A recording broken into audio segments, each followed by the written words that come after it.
சென்னையில் சில இடங்களில் குடிநீர் விநியோகம் நிறுத்தப்பட்டு இருக்கிறது. விவரங்களோடு செய்தியாளர் கண்ணன் இணைக்கிறார். கண்ணன், தகவல்கள் என்ன?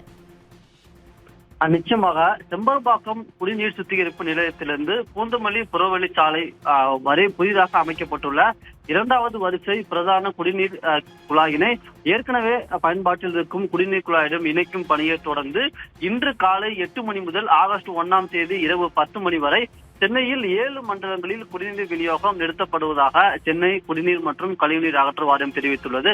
அதன்படி அம்பத்தூர், பாடி, முகப்பேர், கொரட்டூர், புழல் சூரப்பட்டு, அம்பத்தூர் ஓட்டி, அண்ணாநகர், திருமங்கலம், சென்னாய் நகர், சாந்தி காலனி, தேனாம்பேட்டை, மகாலிங்கபுரம், மயிலாப்பூர், டி நகர், சேப்பாக்கம், தேனாம்பேட்டை, நந்தனம், ஆழ்வார்பேட்டை, ஐசவுஸ், திருவல்லிக்கேணி, கோயம்பேடு, விருகம்பாக்கம், சைதாப்பேட்டை, ஜாஃபர்கான்பேட்டை, மதுரவாயல், வலசரவாக்கம், கோலிவாக்கம், மணப்பாக்கம், ஆலந்தூர், நங்கநல்லூர், ஆதம்பாக்கம், கோட்டூர்புரம், ராஜா அண்ணாமலைபுரம், அடையாறு, தரமணி உள்ளிட்ட பல்வேறு இடங்களில் குடிநீர் குழாய்கள் மூலம் குடிநீர் வழங்கும் பணியானது நிறுத்தி வைக்கப்பட்டுள்ளது.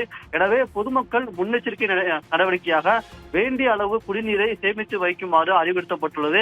மேலும் அவசர தேவைகளுக்காக லாரிகள் மூலம் பெற்று வரப்படும் டயல் ஃபார் வாட்டர் என்ற திட்டத்தின் மூலம் குடிநீரை இணையதளம் மூலம் முன்பதிவு செய்து கொள்ளலாம் என்றும் தெரிவிக்கப்பட்டுள்ளது.